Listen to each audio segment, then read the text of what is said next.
Hello. Today we're going to be adding a air dryer to my air compressor line. What the air dryer does is it filters the water out so it doesn't get into your air lines, and water is created by the compressor running and making condensation. And I usually drain out the bottom of the tank to get my water out, but recently I had a big sanding job, and it created a lot of water because this compressor ran probably 3 hours nonstop, and it pushed a lot of water into my air lines. So as that water is slowly working its way out, I'm going to add an air dryer, a water dryer, so that it doesn't push more through the lines as it's going on. As you can see here, I have a regulator here. This looks a little different than probably the normal ones.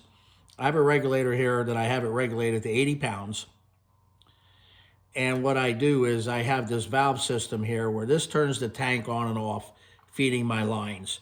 So with this on, and this one here off, and this one here on, I'm feeding right here my line with regulated air pressure at 80 pounds.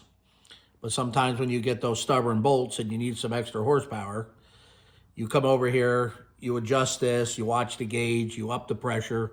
When you're done with it, you come back here, you turn the valve again, lower the pressure back down.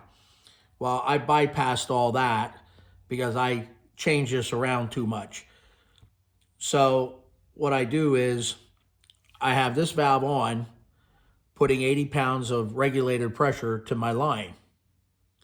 When I need the extra horsepower, I shut that one off. I turn this one on, and it's a straight 130 pounds right off the compressor. So it's quite a bit of difference of, giving your air tools some extra power. That's why this looks so complicated, maybe over what you may have at home. So anyhow, let's get started here with changing this around. I'm going to need to remove this right here at this valve. I'm hoping to unscrew most of this all together at one shot so that I don't need to literally tear everything apart. So that's where I'm at right now with this. So let me start taking this apart, and hopefully it'll all go well without turning this into a major project.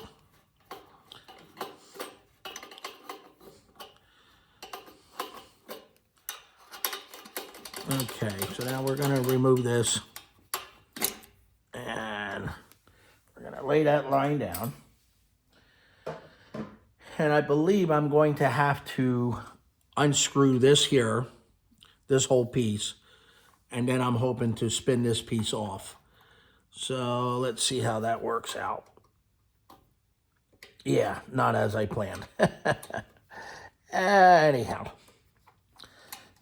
I wanted it to unscrew from the valve there, but it doesn't really matter. Just pull the whole thing out and get that piece out of my way. All right. And then all I'll have to do is clean these threads and retape it and screw that back in as the project goes on. So now, I believe, okay, so we need to hold that valve. I don't want that valve to turn at all, okay? And I'm hoping to,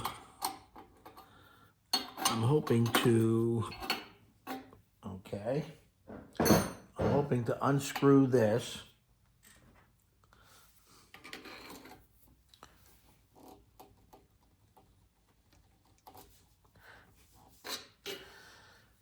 A little tighter than I anticipated.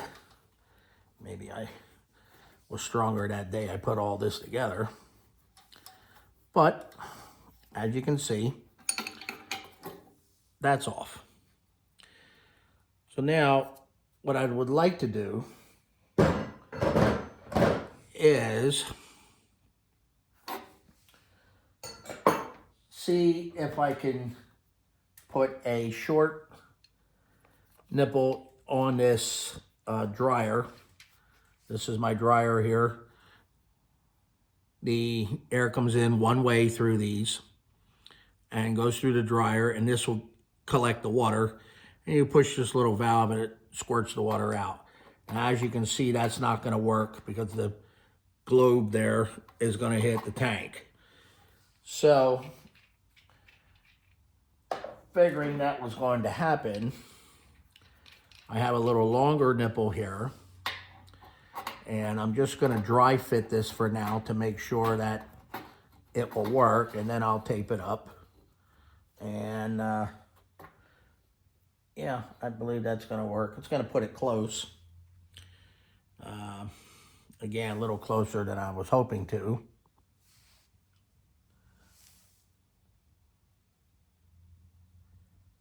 But I think that might work like that. I mean, I think it would be fine. All right, I have another valve, another nipple here that I'm going to put on, which will make this even further away from the tank, because at some point this globe comes unscrewed and you may have to service that. You may have to put a new globe on because it's only plastic. You know, there's a surprise. And it'll probably break someday down the road as it gets older and fatigued. And so I'm thinking if I use that one there, screw that in, that should give me, that gives me more than enough that I can get the globe off. And then I should be able to put all this back on without it being too much of a problem. I do have a handle that goes on here that I took off earlier, and I might try to, again, as I'm dry fitting everything, I may try to put that handle on just to make sure that it can all go back together. So let me do that. That will let me know whether it's going to work or not. So we'll see what happens here. Let me give that a twist. That's okay for it to be upside down for right now, because it's not going to be in that position anyhow. And I'm just going to try to put this handle back where it belongs, and hopefully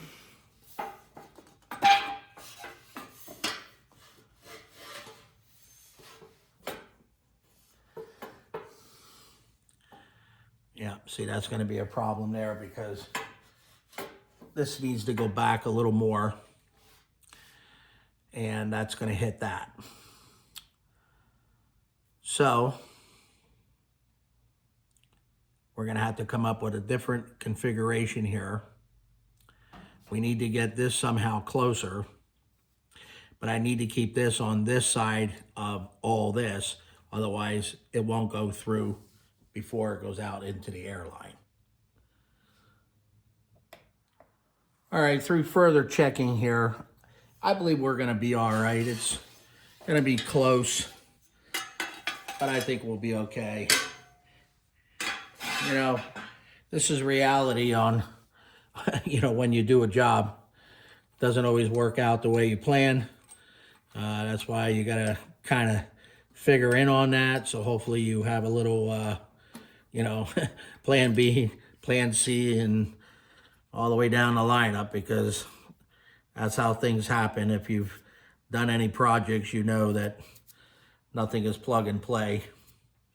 So we're just going to do it that way.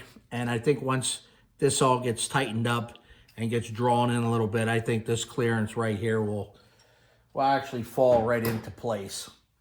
So what we're gonna do is we're gonna unscrew this and clean those threads up a little bit so that we can retape everything. It's important to put tape on. This way it'll help. Tape actually helps lubricate the threads as they're going together, and then also, you know, seals the threads and tries to make it as airtight as it can possibly be, because you don't really want any leaks. Because if you have a leak, then you're going to be, you know, again, the compressor is always going to be running when it doesn't need to, because you're always, you know, losing air. So we're going to tape this nipple right here, and we'll start putting this together.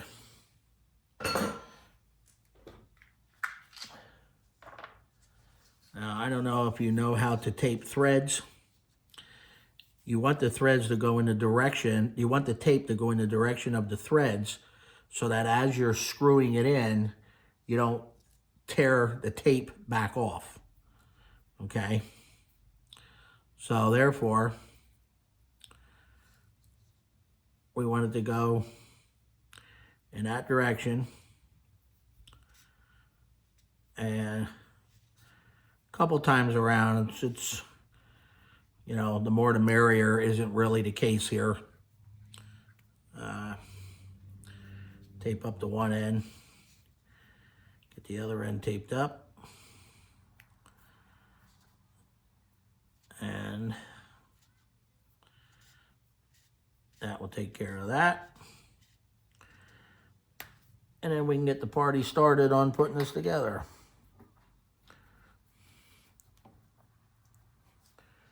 Get that one screwed in there. Again, these have usually an in and an out. That little arrow there is air in. So the air must come that way and exit over here. Sometimes they just have an arrow. Sometimes it says in and out. Again, not always a standard on that, but usually there is a one-way direction on these types of things. Now, a lot of times people like to grab this bowl here and use that to torque this tight. That's okay to do, but sometimes what happens is you actually end up by breaking the globe, and then you have your brand new part that's broke already. As you can see, I have tape on my pliers here, just so I don't really scratch it up in case. Yeah, well, that took care of that. But anyhow, you know what I'm trying to do. Keep it half decently looking, and also if it doesn't work, when you return it, it doesn't look like it's been drugged behind a car like a wedding day.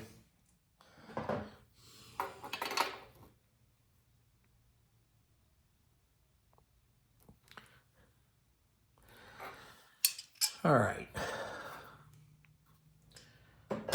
So let me screw this globe on. Perfect. See that? I have the clearance right there at the bottom of the tank to screw this globe on, which is, like I said, you know, if someday you got to service it, you want to be able to get to it. Under here, you've got the little valve that you can push to get it to release that water that's going to build up in there. So what I want to do is just kind of get that straight. Okay, so I think we're going to be good there. And what we'll do now is we'll tape up this thread and then put that piece of the puzzle together. And then all we have to do is add that one. So let me find my tape here and tape this up.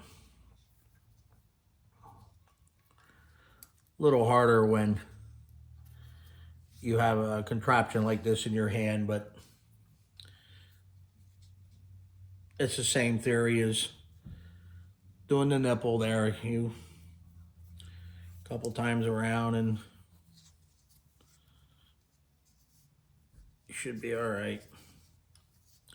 Like I said, it's more of a lubricant than a sealer. Your pipe dope is a better sealer, but so there you go. So you want to be careful you don't cross thread, because that's gonna ruin your day if you cross thread anything. And we're just gonna try to muscle it together a little bit here. As you can see, everything wants to move, but that's usually how it works. When you put these things together, it's always a, it's always a work in progress, they say. Everything's always a work in progress. So I'm looking at just eyeballing, keeping it as straight as I can. And now, obviously, I have to give this another turn here.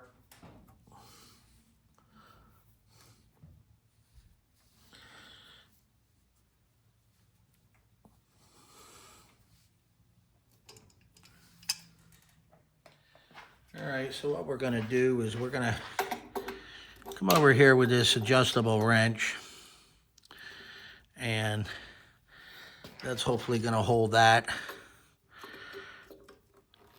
as we tighten this up. Try to get that to come pretty much straight up and down. Trying to use my good eye, I think that's about where that needs to be.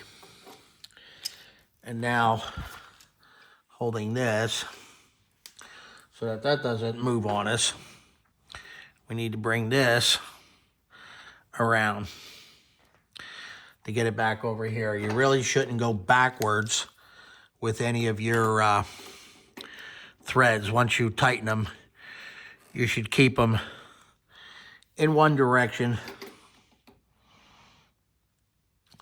because when you back them up, then you start tearing the tape. So you don't really want to do that.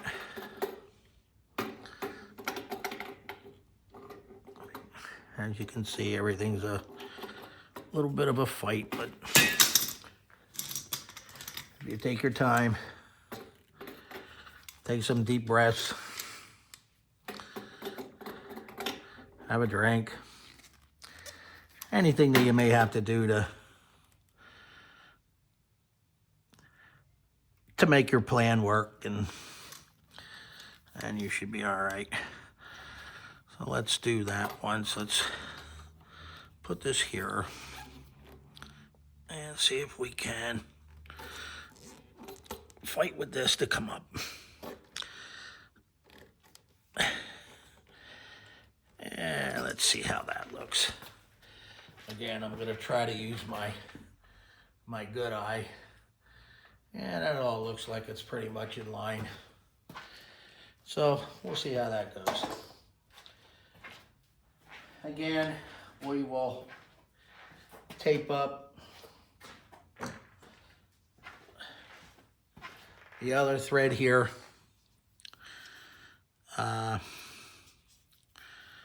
What's left over here.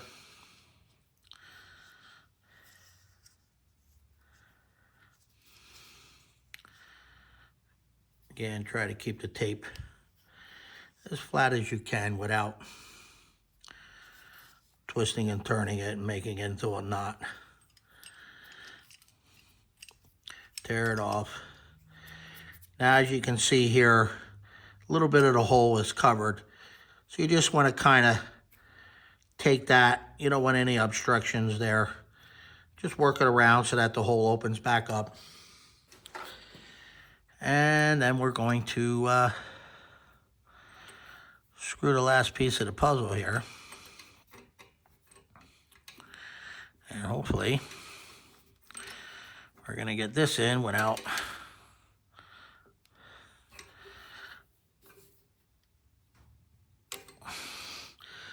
I'm going to put a wrench right there so that I don't know if that's the right wrench. Okay. It's here someplace. I believe we have it. I'd like to turn it there because if I keep turning right here, I'm going to get this all out of whack. So I want to just keep turning that. Now this piece down here is going to bridge the gap between these two. And as you can see, I need to come a little bit more with this one. And it should go back together pretty much as I originally had it. You can see that just fell into place. Might need to go a hair more. Again, your fittings here, you don't want to cross thread anything. Want to lightly screw them on by hand. You can see I can turn them real easy, so that means I did not cross thread them. And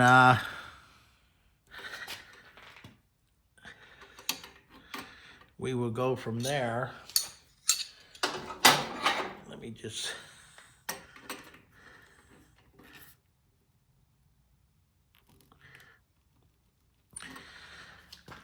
All right, so I think we're going to be good here. Looks like we're all in good shape here. The bowl's on here. I can get to there. My valves all work again. Like I said, I have this little extra system that I have so that as I keep turning my high pressure and low pressure, it just makes it much easier. I mean, if you find that you're doing it constantly,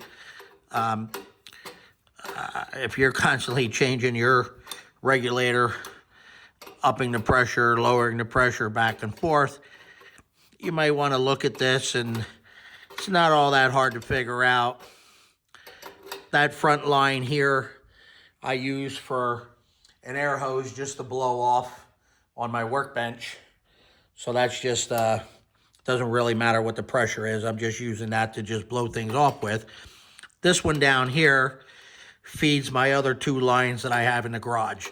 So that's the one that I want to regulate, because when I use an air gun, 80-pound pressure is plenty. Any other air tools, 80 pounds is plenty. But like I said, sometimes when you get those, stubborn bolts and you need some extra horsepower, it's like, okay, you need to up that regulator.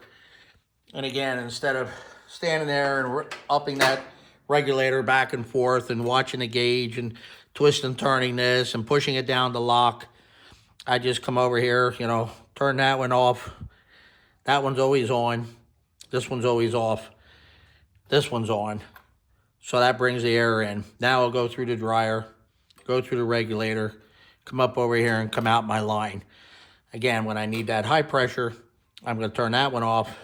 I'm going to turn this one on, and I got a straight 130 pound coming right here, and it goes right down, because now no more air passes this way. It comes straight this way.